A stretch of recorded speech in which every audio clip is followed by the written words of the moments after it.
wherever you're believing that you can't, that was a lie somebody told you. So you see, you need a degree in order to do that. I was fortunate enough to watch people who needed degrees but didn't have them, got to where they needed to get, and then got degrees.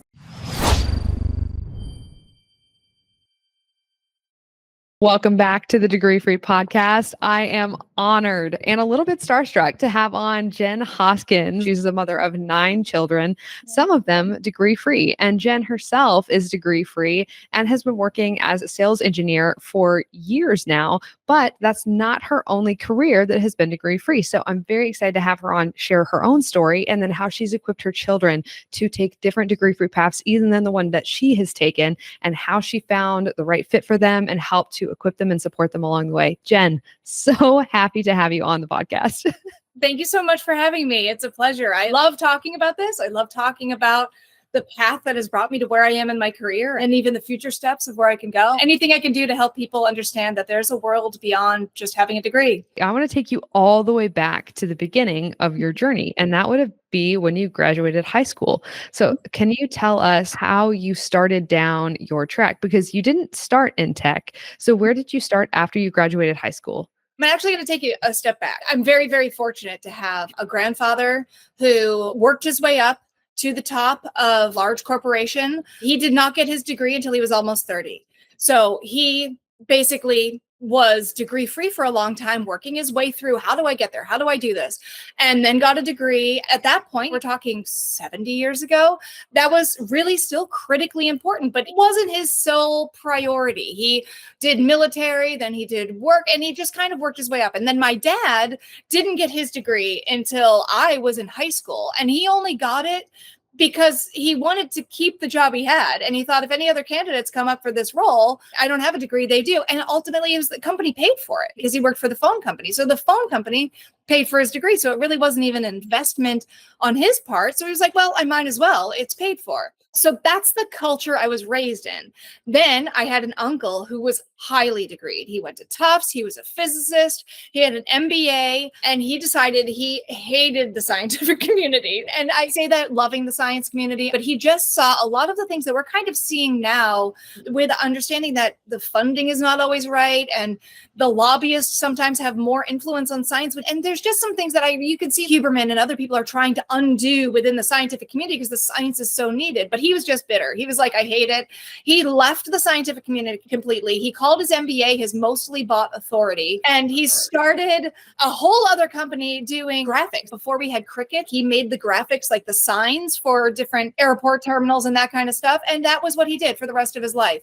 Hey there, I hope you're enjoying our conversation and getting a lot of value out of it. Here's a little behind the scenes. We don't pay our guests to join us. They come on purely to share their stories and experiences in the hopes that you can learn from their mistakes and take some lessons away so that you can change your life. The more our podcast reaches people just like you, the more brilliant degree-free people we can have on as guests to come and share their stories. So if today's conversation resonated with you, or you've listened to multiple episodes, please take a moment and share this episode with a friend. Just a simple click on that share button or a shout out on your stories will make a world of difference. More shares means more listeners, and more listeners means more amazing guests for you. If you could do that right now, you would play a huge role in keeping this chain of knowledge going. Thank you for being a huge part of Degree Free. So I was raised in this world that was totally flip you on your head. This was my normal. It's not just this route, but I went to high school that was very much a college prep. It was a private high school. You need to go to school, blah, blah, blah. And I was not a great student. I'm definitely ADHD brain. I ask way too many questions. I want to know all of the whys before I figure out the conclusion. So it was problematic for almost all of my teachers. And I think they just passed me to keep me out of the classroom, but I wasn't excelling. But I sat so much with my uncle, who taught me all about science and scientific methods and how to think. My grandfather, who taught me all about business. My dad, who taught me about management, both at home and at work. I was like, there's got to be more. And my high school counselor sat with me and said, maybe we can talk about community college. And I was like, applying to regular schools. I was delusional. My grades did not cut out any of the schools that I was applying to. But I was like, all right, well, we'll go community college. So I did one semester learning about childhood development and psychology, and I loved both of them, excelled in them. And then the next semester, I fell apart. It was like all memorization. It was anatomy and physiology. And I was like, this is terrible. I hate this.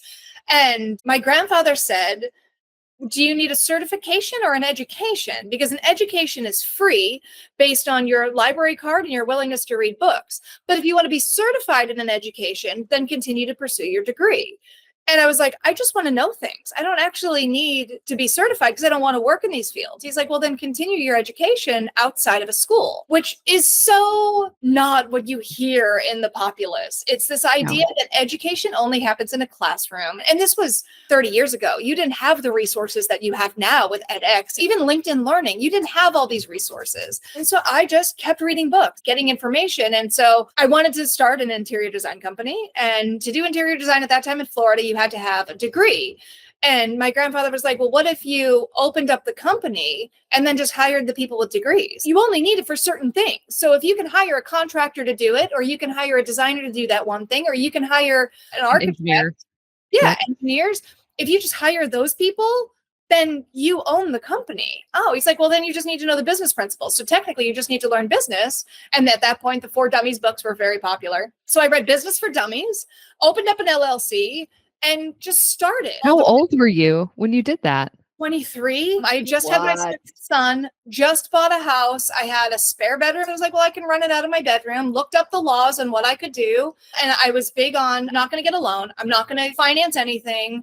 I'm just going to see what I can build off of what I have, which is labor, because labor is a cost. So instead of outsourcing to somebody else's labor, I just decided to do it myself when my son was napping or whatever. And I was able to build a company. We only made it to 2008 because the recession was not good for interior design. It's not the time that we should be doing any kind of interior design. So we closed, but I learned so much. Because again, I was in this culture in my family of what did you learn? Because either you fail and learn or you succeed.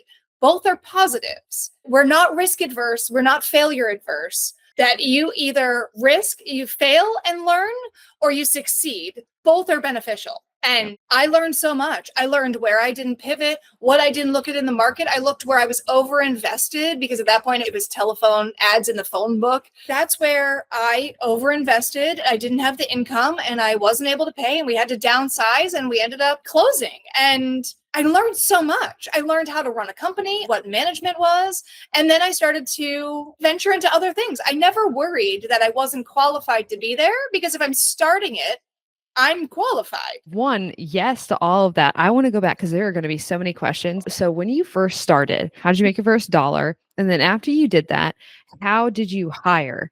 That's going to be the biggest thing that people are going to have questions about, because not just for the parents with young adult job seekers who feel like their kids need permission to do this, but also just the regular adult job seekers who listen to our podcast who would love to do this themselves, but feel like they need permission from someone to do anything. And I've realized Ryan has told me before that some people just don't have that stop and wait for permission, but a lot of people do. For those who are stopping and waiting for permission, how did you make your first sale? How did you make your first money with that? And then how did you hire afterwards? So I was very fortunate. My husband was selling furniture at the time. I had the pipeline of leads that I was able to work. So it ended up correlating really well. It complemented what he was doing. So we were working with the same people, which could also increase his sales at the same time. Did you call them? He would basically warm lead them for me. He was like my BDR. He would develop the leads for me and be like, hey, call this person. And then it ended up being referral based, then advertisement afterwards. But that was what kind of kicked me off.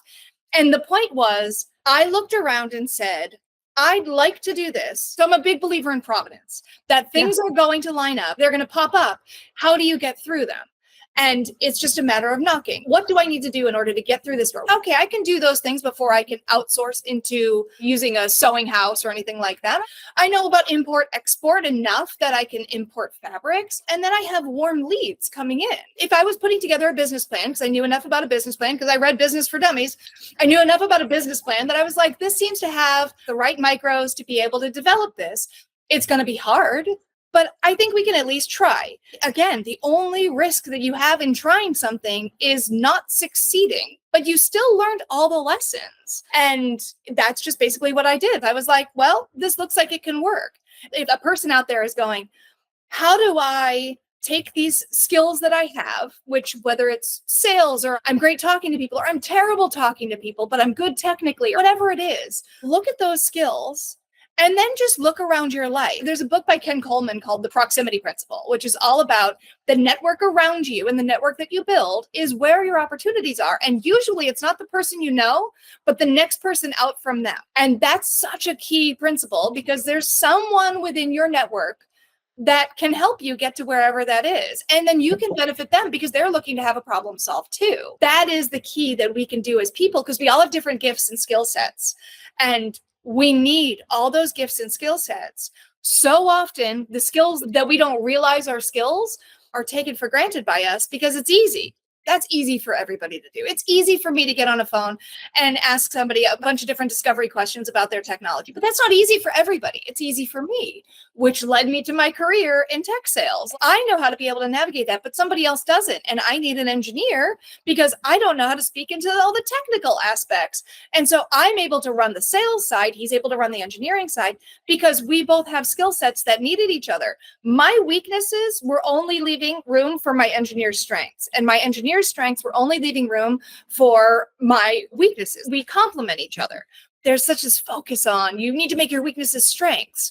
But the reality is, look at what your strengths are, say those are my strengths, and realize there's weaknesses out there that you need those strengths to speak into. And that's going to be everybody's starting point. That's such a huge point that I want to make sure everybody kind of thinks about too. One of the most common things I hear all the time, and it's not so surprising to hear it from young adults, from 16 to 20-year-olds, because they just don't know what they're good at necessarily. A lot of it is that they've been beaten down by the current school system, by colleges.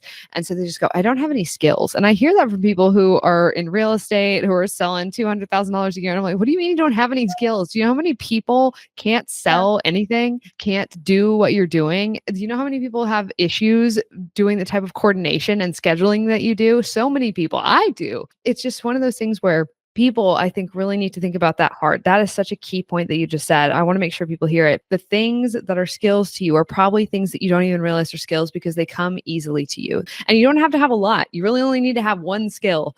And it could be anything. It doesn't even necessarily have to be like, oh, I'm really good at coding. It can just be, hey, I'm really good at talking to people. I'm really good at problem solving. I'm really good at listening and making people feel heard. Those are all skills that can translate into careers that help you live the way that you want to live. So I want to roll back to 2008. You closed the doors because of the banking crisis. When that happened, what did you do? And how many kids do you have at this point? So I had my third. She was a baby. I really that last full year because about a year before we saw the downturn nationally. It hit us because people started to see the beginning of the crisis. So they pulled back on expenses. We didn't have to wait until all the foreclosures happened to really see that. So I was buffering and buffering and buffering. And I had shrunk at that point back down because I knew that I wasn't going to be able to sustain the growth. And started to go, what lessons did I learn? And then eventually one day said, all right, I'm good. I can't continue to keep this alive. It's obviously dead. What did I learn? And what can I convey elsewhere? At that point, I was like, well, I can start a consulting company. I can start helping people with marketing because I really liked the marketing side. I started to work maybe a few years later. Well, I did content. I started to do YouTube and that kind of stuff, trying to find my niche because I know I loved making content, which is why I made TikTok eventually. This is like my fourth or fifth try at making content. And this is the one that was successful again, which goes back to just because it failed the first time, just try again, just pivot and try again. Oh, well, that model didn't work. Let's pivot and try again. And then eventually you're like, oh, I found the one that works. Let's keep doing that. So I started to build up my network. I was big in the homeschooling community. I knew a lot of homeschool bloggers. I knew how they were making money. I knew what they were doing, what their business models were, why their content was working. And I just started to network. And at that point, I didn't really have to work. My husband was making enough that I was able to just kind of build slowly. What do I want to build? What do I want to do? I've had babies a lot of these years. I mean, I had one 2007, 2008, 2010, 2012. So like there's new people introduced consistently in this home. Not what a wild way to say that. And, I'm navigating that as a large family mom, but I'm also just building this network of people. And one of them ended up being, I worked for her. She ran a nonprofit. And I started working with her just kind of on the consulting side of social media. And then that grew into more the consulting side of marketing. And then she hired me at one point where I was working more on her marketing and product development. And then that worked into being the executive director. And then I totally burnt myself out 100%. I was like, I surrender. I burned myself out. At that point, I had 8 children. Can't save the world. Originally, a lot of her content was being marketed towards the purity culture that was so detrimental, and she hated it. And so she was kind of like, that's not what I did. But there was this message. It permeated these cultures that she was like, this wasn't my message. So we were undoing that while trying to help internationally at the same time. I don't think my voice is helping here as much. And I love you, but I am burnt out. I can't help it anymore. I need to back off. A friend of mine was hiring into tech, at least on his team. And I was like, I don't know anything about tech. I don't know anything about sales. I don't have a degree. This says I need a degree. This is a huge corporation. And you want me to sell into public sector. I don't know anything about that. And he's like, you can learn all those things. The skill is, can you talk to people? I was like, sure. And he's like, are you willing to come in a little bit early and meet with an engineer every morning until you know all of it? I was like, sure. So I got the job by God's grace because I didn't even do well in the interview. How did you not do well in the interview? Okay, I panicked. Love bad interview stories on this podcast. So bad. I had to go in for another follow-up interview because it was so bad, because 2 of the people were like, she was terrible. I was like, yeah, they were right. But the 2 other people knew me and they were like, I think she'll be fine. So I ended up going in with another interview. Again, my friend advocated for me. He's like, I'm telling you, what you saw was not Jenn. And I was like, thank you for advocating, because I forgot to progress my slides. I spoke way too fast. I just panicked because I didn't know the topic. I didn't know the material, and you had to do a presentation, which is so stupid. I don't do a lot of presentations in my job. I do them, but like, mostly asking questions. And it was death by PowerPoint. You need 85 slides to talk about these things. And I'm like, this is terrible. I chuckle. I always do them when companies ask me, but it was just so bad. Ended up getting this job. I had a phenomenal engineer. He came in super early every morning. So I started coming in an hour early, and he whiteboarded data centers for me. He whiteboarded personas. He whiteboarded the progression of a sale from an engineering perspective, because all of my training material was on sales because I'm the account executive. How do we progress a deal technically? Things I had never thought about. How long did it take you to understand, with that coming in 1 hour early? How long do you feel like it took you to get to proficiency and understanding what the process was, what the product was? Probably 6 months. I missed the quota the first year. I was at 98.5%. No. Yeah. And that's what I said. And I was hired 2 weeks into the year. So I always joke with the person who hired me, and I was like, it's your fault. If you had just gotten my paperwork through 2 weeks earlier, I would have been fine. That missing quota that time was like so brutal that I was like, we're never doing that again. But it was because of Ed, my engineer, who just poured into me. He really just genuinely had a heart for making sure I knew what I was doing. But he wasn't even my engineer. My engineer was somebody else. He just worked for the team, and he worked mainly on the Fed side. I was on the state side, and he was like, I'm going to help you. I'm here. And he just taught me all of the ins and outs of the difference between containerization and virtual machines, but broke it down in a way that I was like, oh, that makes sense. And having those people, look for them. And if they're willing to help, what a blessing. I already had an open door. But if you don't have that open door, who do you know that's willing to sit with you for an hour once a week, even just willing to answer emails? At this point, ChatGPT does conversation. We can really start to build off what we have to mirror these kinds of experiences that some of us had. I had that experience providentially, and I'm very thankful for it, but there's still ways to manufacture it if that door is not open. And that's what we need to look for. We need to look for resources that are available to us at little to no cost. It's phenomenal what's out there right now. My experience getting into tech was very similar. And I find that if you find devs, engineers, and you are just curious, they will bend over backwards to explain complex concepts because no one asks them. And so the slightest bit of enthusiasm and curiosity, especially when you're sincere in those things, will produce amazing results because they love to explain, they love to teach, and they'll teach anybody that will listen, but people just don't ask them. It's one of those things where I've seen that happen over and over in tech. And a comment I've gotten recently, it was a while back and I haven't been able to stop thinking about it, was, oh, she always talks about jobs that would be good for women, specifically talking about different tech jobs and stuff like that. But the thing is, that sort of mentality is keeping women from going into jobs where all they have to do is go into them, be curious, sincere, and enthusiastic, and people will bend over backwards to teach them, to explain things and open doors for you because you're enthusiastic, curious, and excited to be there. I don't know if you've seen that as well, but I'm sure that's probably been your experience too. too, which is that you just show curiosity, you just show that you want to be there, and people will bend over backwards to help you. 1,000%. I mean, it is still predominantly, especially on the engineering side. On the sales side, we have pretty much a 50-50 ratio at this point, at least at most companies.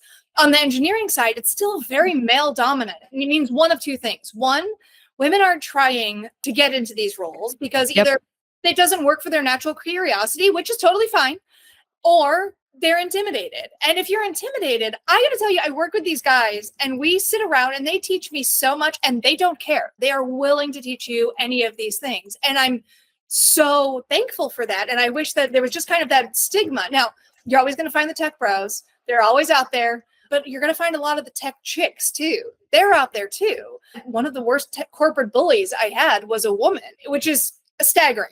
But I've also had phenomenal female mentors and phenomenal male mentors. Both are willing to pull in and pour into you the knowledge base that they have because they're genuinely to help. It's no longer as much of a gendered idea as it once was. But the point is willing to risk. Like I told my daughter, we can get you these certifications. This is kind of a good career path if you wanted to go this way because number one, it's always growing. There's always new advents of things that we're learning. So it's a great place to go just if you're a curious mind. And she would be a phenomenal leader of engineers because her mind works that way. And I'm like, you really need to look into this because the quicker you get in as an engineer, the quicker you can get to leadership. And that's where you shine. We've been just kind of talking about what are the paths, what are the routes. And she's like, well, I do want to get a degree. And I'm like, all right, that's fine. If you want to get a degree, let's see if we can get you into a job that's willing to pay for it. Because there's so many jobs that are willing to pay for it. But you are going to have to probably pay for some certifications out of pocket. Certifications are going to get you further in most tech companies than a degree is. Sometimes the degree is what opens the door, but a lot of the times we know people at these companies. You just open up a LinkedIn and start connecting with your people.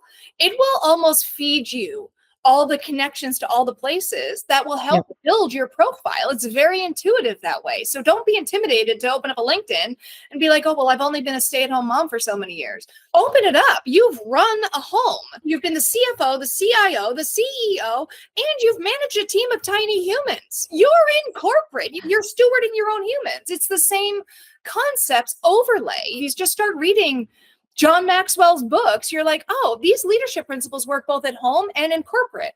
So bring those skills to corporate. They're there. Well, there's not enough jobs. There's not enough open doors, but there is one. You don't need a lot of the doors. You just need one. So just keep knocking. Eventually it'll open. That's what happened to me. It's not dumb luck. We get pushback all the time. They'll tell me, oh, you just had a connection. I had zero connection. I'd never been in tech. I was working in the call center. I was making $28,000 a year. I'd never been near a computer as a job ever in my life. Yeah. I'd worked in restaurants before that. I was a nanny. That's what I had done. That was my career background up until I was 25 years old. And then that was where I got my first tech job. And again, it's a degree required, obviously not. And people just, oh, you must have a connection. Nope. Didn't know anybody. I was very strategic. And then I just applied a lot. And that's because you only need one person to say yes to you. And once you can get the first yes, the other yeses become easier. And it's something that Tim Ferriss says a lot, which is you have to increase the surface area for luck, or as you say, providence to stick to. If you are knocking on doors, eventually one will open to you if you knock on enough of them. Even from me getting into tech, I went from entry-level sales to a senior level 2 in 6 years. Technically, it was 4 years because I got the senior level 2 by the time I was there. So I jumped from level 3 to level 7 in the scale of where it was that quickly. It does take a lot, but a lot that it takes is grit. That's what you really need to boil down to is the grit and the willingness to believe in yourself when nobody else does. And honestly, to get there, that's inner child work. That is working on the foundations of you. That is wherever you're believing that you can't, that was a lie somebody told you. So you see, you need a degree in order to do that. I was fortunate enough to watch people who needed degrees but didn't have them, got to where they needed to get, and then got degrees. I understand. I'm very fortunate in that respect. And that is generational wealth to me. My family didn't give me anything financially. There wasn't a dollar handed to me. I think my mom did pay for my first 2 college classes, and then that was it. Like there wasn't a college fund or any of that kind of stuff. But I saw the principles that they had poured out in their own lives and just modeled that. And that's what started to open doors. So I'm 45 and I still do work on myself. Where do I feel like I don't belong in this room? Why am I intimidated by talking to this person and not to that person? And again, that's a me problem. It's not a them problem. And if you just continue to work on yourself, why do I feel like I don't belong in this room? Be curious. That curiosity starts to undo a lot of damage, because when you say why, you're looking for an answer. I tell my kids, if you say you can't, your brain will believe it. Or if you say, I don't know yet, or I don't know how yet, your brain will believe it. But one is going to say, I can't. It's not looking for an answer. I don't know yet says, I need to look for an answer. But the same response can be to that circumstance. So is it really that you can't go into that without a degree? No, you can for, of course, a doctor or a lawyer. But let's get the 20% that need degrees out of the way. Those other 80%, it's just that you haven't yet. And sometimes there are systems that are built what I would consider destructive. I mean, we talked a little bit on the education system, and the education system does two things. One, they want to do what they deal, so to speak. They want people to continue in education. So they require these high-level degrees for these much lower paying jobs, but it perpetuates the system. It's like an education turnstile. So of course you're going to need a high education to go in there. But now you have all of these much smaller community schools popping up post-COVID that is parents who need tutors and that kind of stuff. And you only need a basic degree, or even in some states, a certification to get that done. Start there. I'm watching our entire country and the landscape of work change in such an interesting way. And we're in Texas. I know you're in Florida, but I have noticed that states that are adopting better models for different businesses that tend to be highly regulated are doing a lot better. And you left a comment months ago that I've wanted to talk about, which you were talking about the ROI for doctors and lawyers, which is really bad in a lot of cases. And what people don't realize is a lot of times those who pay so much for degrees are handcuffed, essentially in indentured servitude, where once they take on those loans, because the loans are bankruptcy exempt and because the debt is so high and because the interest is so high, because they go so long without being able to pay them down, they basically will probably be 75, or they might pass away still in student debt, even if they're surgeons, even if they're extremely skilled. Not too long ago, I spoke to a surgeon. She'd gone into the military and still she was going to die with student loan debt. And it was wild to me to see that and realize that she was stuck in her job because the only alternative for her, realistically speaking, she's 54 now, is to go out at 54 and retool into a high-paying tech job or become a business owner. Those are her only options. She cannot do anything else because the only thing high-paying enough to service her student loan debt is the current job she has. So if she hates it, too bad. If she gets sick, too bad. If she hurts her hands, too bad. And that's so terrifying to the point where people don't realize the doctors and specifically surgeons are almost blue collar workers, because if they hurt their hands, they're done. It's so scary to realize that. But that's something that you had mentioned, because people are just thinking, oh, my kid's going to be a doctor, my kid's going to be a lawyer, like it's this golden ticket. And I'm like, that's not a golden ticket. That's really scary, especially if they don't finish or don't like it. They're needed, but you need to know the sacrifice you're walking into. Doctors are so needed, but the culture that we're raising doctors in, I don't want a doctor who's been on call for 2 days and has little sleep operating on me. And that's what we're raising people in. And the whole culture has to shift to gain back my trust as a consumer, because I am a consumer of physicians. It's not just going in and being told. The whole culture behind that even is that doctors know best. They do know a lot, but often they're so overworked. They're stressed about money. They're stressed about their life, and they have no time.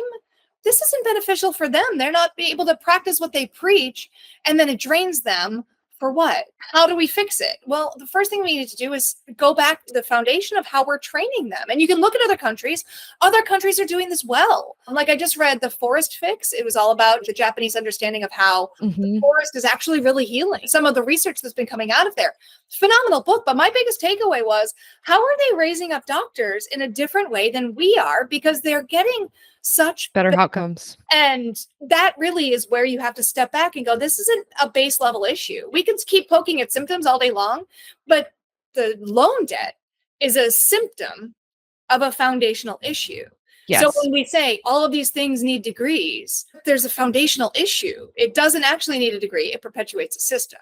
from the top level. I talk about how big the industry is, the academic industrial complex. I talk about buying degrees because people have failed to realize one of the biggest exports in our country right now is student loan debt. We're just putting our kids into student loan debt. That's the economic engine, and we're running on steam. And it is horrific that we are putting our young people into this position. And it's creating all of these mismatched incentives in our society. And it is causing generational problems, health problems, mental health problems, security problems. And actually, a huge thing too, you talk about how there's more women now that are physicians, but a huge reason why they can't become physicians is because the hours and the stress on them makes it really difficult for them to have children. The amount of time that we have tacked on, because doctors didn't used to have to buy bachelor's degrees before they went into medical school. That's a huge thing. You tacked on 4 years that now makes it difficult for female physicians to have children. And so now they have to choose.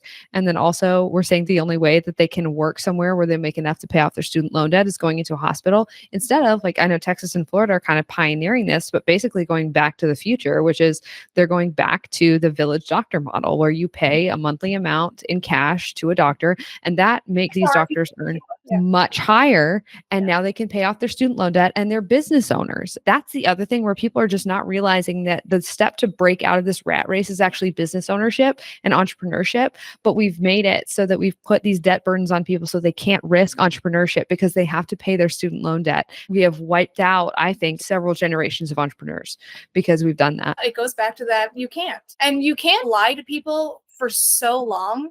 And the sunk cost fallacy will cause people to drown. I've been reading Dr. Casey Means, her book. Was she the one that was just on Tucker Carlson? Yes. I've been being sent clips of her because she's technically degree free, isn't she? Because she left medical school. Very highly accredited and left because she said this is not the model that we need to go. And we need more of her to start undoing some of these things that we're seeing in the culture of you need all these things in order to be able to survive and thrive. And I'm going to tell you my motto, but I'm going to have to unpack it because it's going to sound silly. Go for it.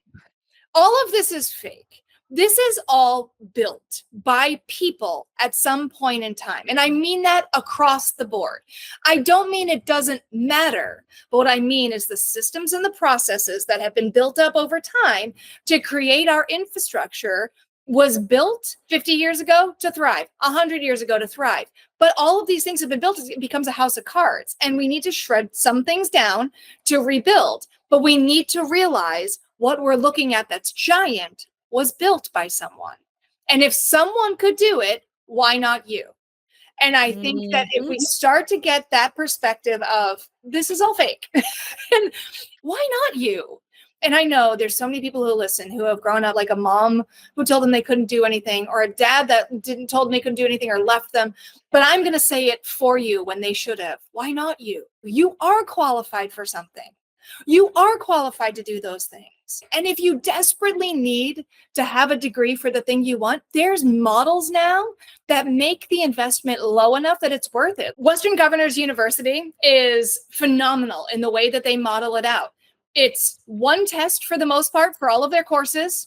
You can take as many courses as you want to per semester, which means if you go on edX or you go on some of the other apps that are out there, pre-study for all of these courses, and then you go and take the courses, and then you can just go in and take the final. It'll tell you if you're ready to take the final, you take the final, and then you can pass the course. If you are able to play it well, you can get your degree for under 10 grand because it's only like $4,000 a semester.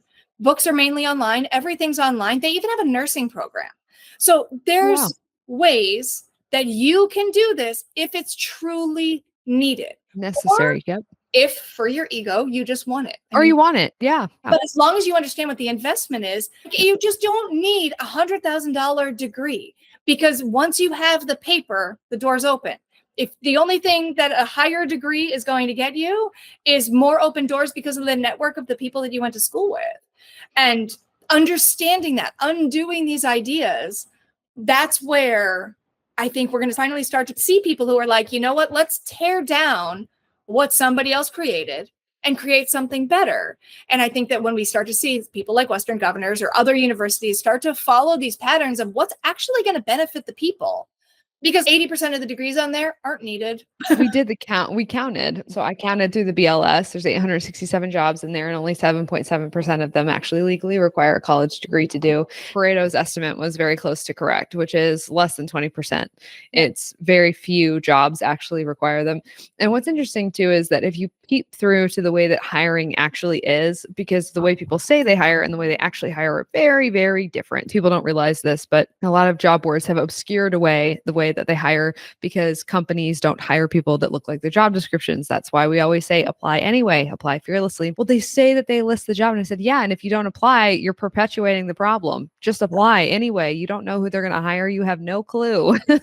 If you don't apply, they will not hire you. That's a 100% guarantee. That is how that works. That's ultimately what the idea is. Providence can come and find you all day long, but if you've not done the work to know that you're able and willing to open up that door, that you know that door is there for you and you are fully capable of grabbing the handle or just knocking and seeing if it opens, and then know that if it doesn't open, it wasn't for you. It's not a personal attack.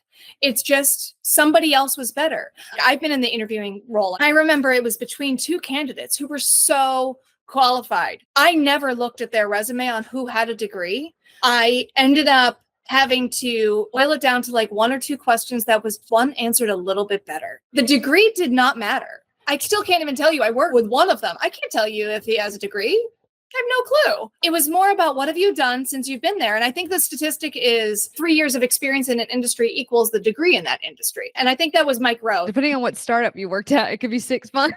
I know. How do you feel about not sleeping? It's that stuff of culture. How do you feel about that? We're almost IPO. How do you feel about working Saturday? You're like, oh, I don't know about that. Yeah, exactly. But I think what's really important is when we just start to understand so many of these perpetuating stereotypes come from people who are older than us and older than me. So I'm probably the older than us on your podcast, who said, you have to do this. But the reality of the landscape is we're not hiring for 20 years ago. We're not hiring for 50 years ago. Hiring for so now. what are we hiring for now and what's roadmapped? Because if you're hiring in an organization, you're already thinking 3 years ahead. You have your next year mapped out because you know you can hire for it, but 2 years ahead of if that roadmap goes well. So what are you hiring for 3 years ahead?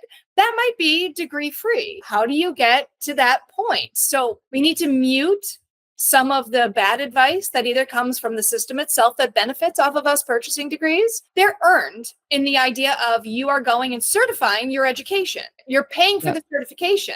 You can go on Harvard and take all their classes. They're all available. They're not going to give you a degree unless you pay the man. That's how it works. So you can still get the education. Great courses is another way to go and get education, and those are all Audible. But the certification isn't always needed. So just get the education. And that's such a key thing too. And you've probably seen this in the comments. You're just anti-education. There's probably no greater endorsement of the problem that exists other than these people being unable to distinguish between education and college and believing those words are synonyms when they have never been synonyms. You've probably heard me say that 1,000 times. If I had $1 for every time I had to say that, I wouldn't have to work at all. That's the biggest thing, is reclaiming education from the colleges. It does not belong to them. It does not belong to anyone. Nobody owns it. Nobody. It is accessible to all of us, especially now in the age of the internet, where for the price of a Google search, you can find cutting edge technology. You can find machine learning curriculums that are open source, built by Redditors that then get plagiarized by large colleges to sell for 100,000. I have actually seen that happen in real life. I'm like, this is a Reddit curriculum. I have seen this before on Reddit, and they just took it and they used it as their syllabus. Wild. Yeah. You don't have to pay the man. You do not. You can just learn the information. As they say in Goodwill Hunting, $150 late fees. It's pivotal. Understanding how to have a good library at your home, how to access a good library from your phone. That's your education. And for moms who are in the trenches, I have 9 children. I've been a mom for 23 years. So much of my education came from the middle of the night when I was up with a baby, listening to a podcast or listening to an audiobook. Because audiobook is reading. You're just getting the information. Listening to an audiobook overnight, that's how I learned about sales, marketing, habits. I mean, just start with Robert Greene's books, John Maxwell's books. All of these books are going to teach you how to think. And once you know how to think, then you can learn what to think. we've both got to jump in a little bit, but I'm going to ask you 3 more questions. The first one is, what books would you recommend that adult job seekers who feel like they don't have permission should read? Give us your top 3. Top 3. I would say the first one would be, and it's going to be a little counterintuitive because it's not going to be anything about job seeking. I think it's John Worthington's The Homecoming, and it's all about finding yourself and who you truly are while getting rid of all the noise of the people that are around you. Because I think that until you know yourself and you know your real skills, not what was spoken over you, you're not going to know what to do that you were created to do, because you were created for a purpose. So that would be my first one. My second one would be Atomic Habits. Hands down, get Atomic Habits immediately, buy it now. I read it once a year just to be able to refine my habits. It's truly a game-changing book. The last one would be Robert Greene's 48 Laws of Power. I think it's very important to understand how you're navigating different conversations, the pros and cons of different types of people, the landscape of what's out there when it comes to power, because any business has a power structure.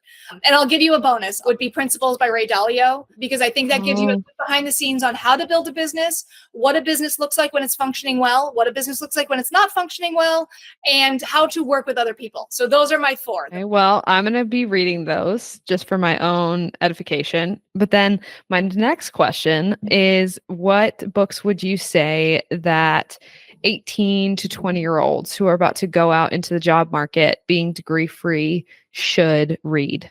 Is it the same book? Are there any differences? I think I said John's name wrong. John Bradshaw, not John Bradshaw. Okay. John Bradshaw. Okay. I don't know. I was thinking Worthington. That was somebody I used to work with. Job seekers going into the market.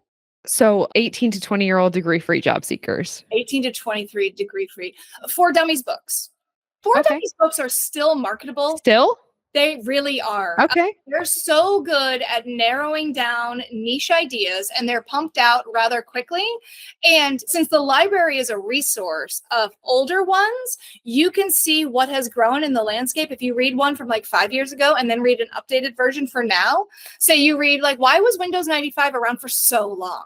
And then what does Windows look like right now? If you look at that, you can really get a compare and contrast landscape of what's going on. So look at your niche, look at what you're wanting to learn, and start to look at the different 4 Dummies books in that respect of whatever the industry is, because there is a niche. The second one is not a book, but it is get the paid version of ChatGPT and can start using it on a regular basis to understand and become proficient in AI and how AI will work for you in your daily life, because that is going to be the next boom. This is the difference. We've just gone from flip phone to touch screens. That much of a change in the marketplace. And there's some terrible LLMs out there, which is a large language model. There's terrible AI out there, and then there's wonderful AI. You need to start understanding what the difference is for your own life and really start getting proficient in that. Not just using it, but proficient in it.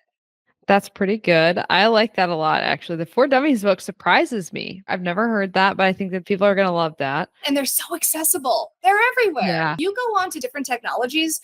A lot of them have like 4 Dummies books available, whatever their technology is. Okay. I'm going to start recommending that. I'm gonna launch a program. My third question before I lose it is, how many of your kids are over the age of 18? If I may ask. 2. Yeah. Okay. And then I know one of your children over that age is degree free. Is the other one degree free too? Both are. Okay. One's worked his way through a company, read a bunch of business books, and made sure he's always had a seat at the table and keeps finding himself moving up. And at this point is like, I'm good with that. Knowing that at any point, he does want a degree at some point. He doesn't know what he wants it in. Rather than invest in just something, he is waiting.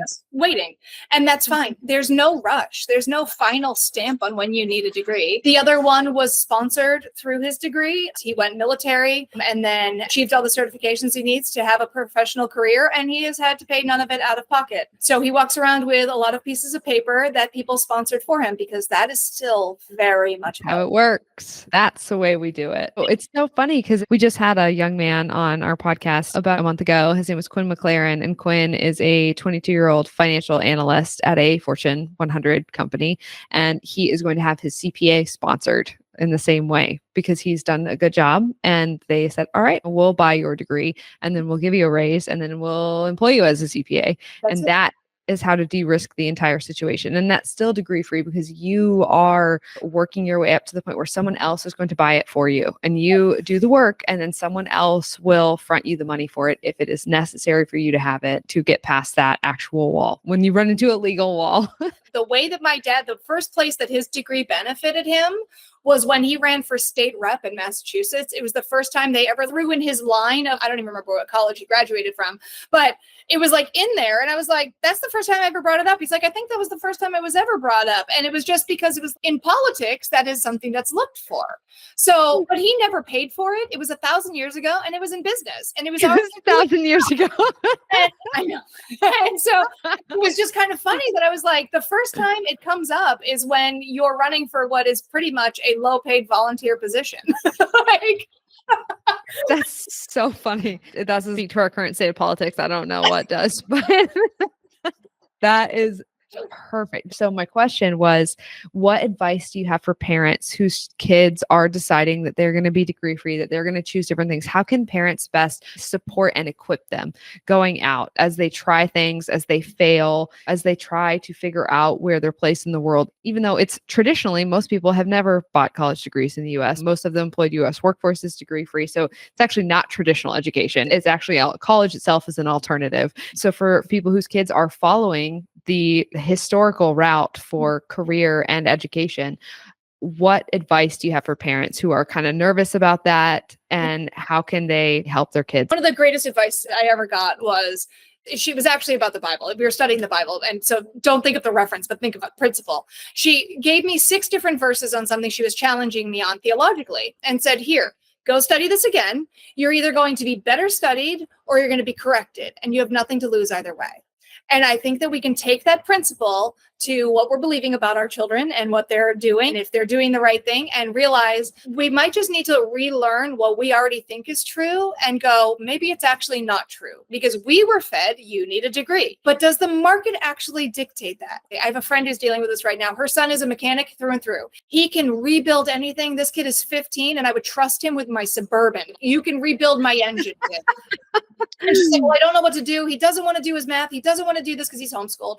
He doesn't want to do this. And I'm like, he's absolutely not only an engineer, but he's a mechanic. He's a designer. He has concept understanding. So what you need to do is cultivate his math towards what he's trying to build. And just in that, like, we've had to unlearn the idea that this kid is probably not going to be a PhD physicist. He's going to be a mechanic, and he's great at it. And he's already got all the resources. So she just needed to unlearn the idea of this is what he needs to do in order to get to where he needs to get to. A lot of parents are in that same boat. The other principle is our children, we're stewarding them. We don't own them. We are stewards of our children. We have the privilege of being able to walk through the first 18 years of life with them as their caretaker. It slowly eases off over those last 6 years, and then they take over payments on themselves, so to speak. But you're still there as a coach. You're still there to be able to help them. You're there to help them de-risk situations. You're there to help them recover from situations. You're there when they fail. You're there when they achieve. And you then go into a point of being able to speak into this person's life, because no longer are you stewarding a child. You're walking alongside an adult that you had the privilege of walking through for their entire life. We need to realize that is a very sacred place, that is a respected place, and they're going to do things that are different than us because they're different people. They were created for different things. I mean, so often you see lawyers go through generations of families, or doctors go through generations of family, because it's all about family honor. But what if that person's not meant to do that? What if that person is meant to do something dramatically different? How do we support them in that? Well, that's personal work.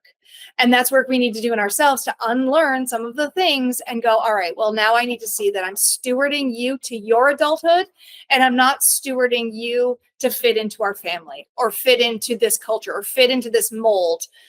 And again, that's a personal work thing. So the best thing you can do is create your own resiliency, create your own support for failure, create your own grit, and model what it looks like to just keep trying. When we are done parenting, our lives aren't over. We're still doing a whole bunch of things. We're still creating new things. We're still going and doing new things. Model that for your kids, and they're going to follow. More is caught than taught. So the best support you can have is from the get-go, showing them that the path can be ever changing, but you need to follow your path, not mine. I'm going to be thinking about this conversation all week long. This was a huge hit. I am positive. I know for a fact we're going to get emails requesting that you come back on. I hope that you will consider doing so, because I feel like there was so much more I want to ask you to, and so many things that I would just love to get your perspective on and get your view on things. But Jenn, I have so enjoyed this conversation. It was everything that I hoped it would be and more. And this was so great and so valuable for our audience. Thank you. Is there anything else, parting thoughts or encouragement you'd like to share with our audience before we jump off? The biggest thing that I would say is everything that has been learned can be unlearned, or we strengthen our weaknesses enough so they don't hold us back from our actual purpose. So that's the principle to live by. So everybody, Jenn Hoskins, Senior Account Executive and homeschool mom of 9, thank you so much for being with us today on the Degree Free podcast. And I hope you will come back on soon. Of course I will. I'm always around. Thank you, Hannah, for having me.